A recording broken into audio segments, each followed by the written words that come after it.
Good morning, guys. Welcome back to another transmission here in the Dreaming Addict podcast.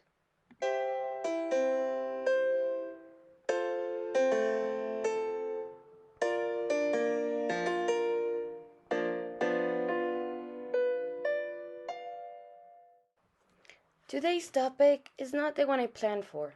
I initially wanted to talk to you about going on your first year of university, following your dream job, and succeeding at your career. However, I don't even know if that is what I'm going to do now that I graduated from high school. So let me introduce you to what I had planned to do.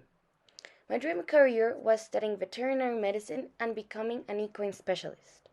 I wanted to go to a university in Colombia, study veterinary medicine, and then study furthermore on equine sciences outside of the country, perhaps France. That's what I wanted to do. But I just finished high school. I want to celebrate that and take a much needed break because honestly, I am so freaking tired of everything. So, I was researching on what to do. I found a new idea that included everything that I expect to do in this free time: have fun, relax, learn, meet new people, and do something valuable with my time. So, what I'm going to do is take a gap year. So, did you know that a gap year is a period, typically an academic year, taken by a student as a break between school and university or college education? I didn't.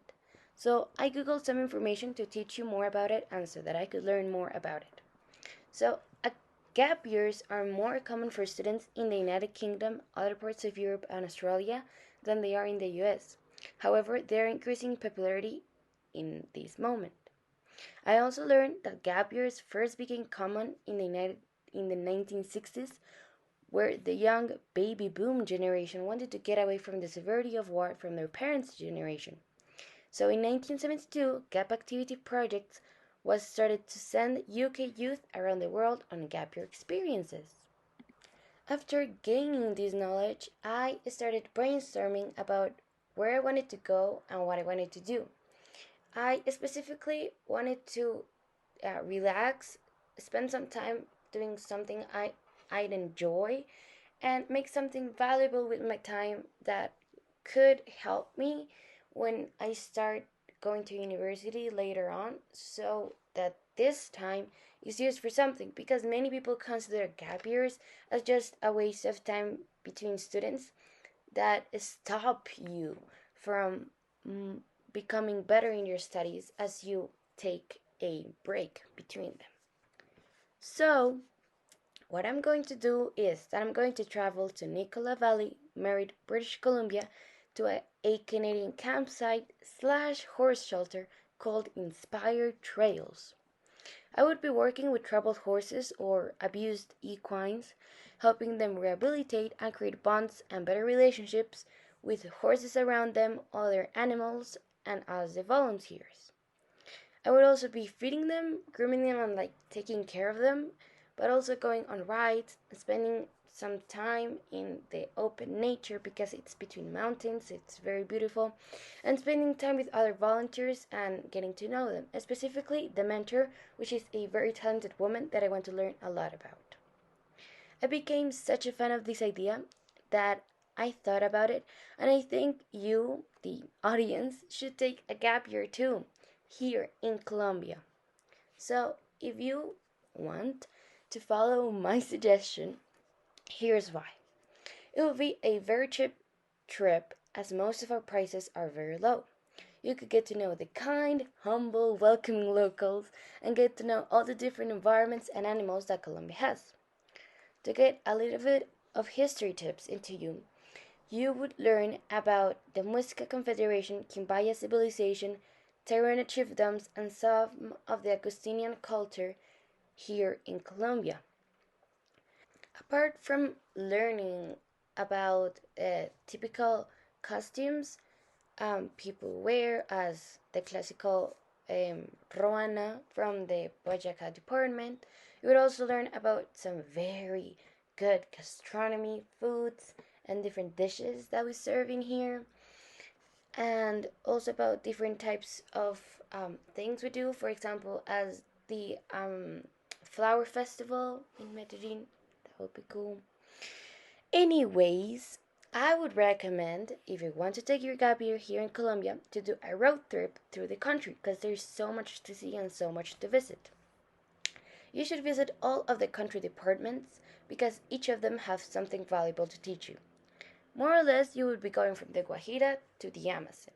You could, for example, in the Amazon, see the pink dolphins and hold snakes or wild birds, as you also could go down the river in canoes. You could also visit Cartagena, Medellin, or Villa de Leyva. In this last place, you could buy a great variety of local crafts and learn from some very good foods. Well, taste them, as for example, some biscuits that are called bright kisses. They are very good. You could also learn from the culture in San Agustin, or see the stars in Tatacoa's desert, or learn from Simon Bolivar through Boyaca's department, and specifically in the monument to the Spirit Man. There are so many towns, cities, and places you could go to in Colombia. It is so amazing. So, if you want to take this recommendation, I also want to make you some suggestions. Please avoid doing the following things so you can enjoy your trip and respect the country and their people. So, first, avoid mentioning anything about Pablo Escobar or like people's relation with it, or joking about it, or the guerrillas or drug cartels. Like, please don't do that. Some of us Colombians get really offended by it because some people outside of the country have labeled us as like crime lords and drug dealers, and that is not true. We are so much more, and there's so much more to learn about Colombia. Not that, and of course, more so, do not seek or buy any drugs in the country. Apart from that, Colombia has many climates it's difficult to keep track of, so please wear proper clothing because you may use the wrong clothing to the wrong place and maybe get in trouble because you're gonna cut off in very different climates. Another tip is we Colombians are very welcoming and humbling and really offer everything that we have, specifically food, to any visitors that pass through us because it's like an invitation. So please accept the food that is offered to you because in some places it's shown as a sign of disrespect. It's so we do it more like in chance of a unity with you. So please accept the food that Colombians offer you. Finally, please, in a very slang way to say it, do not give papaya. Like, do not um give another people the chance to take advantage of you because some people will scam you, or if you will or if you leave your things out like without someone taking care of them, those things could get lost or stolen. So please do not give papaya.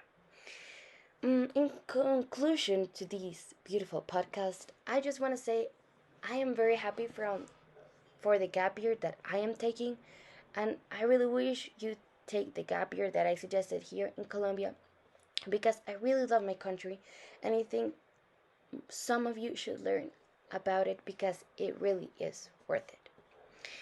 So that concludes today's transmission of the Dreaming Addict podcast. Please stay tuned for the next transmission next Friday, and I hope you follow some of these recommendations. Have a good day. Goodbye.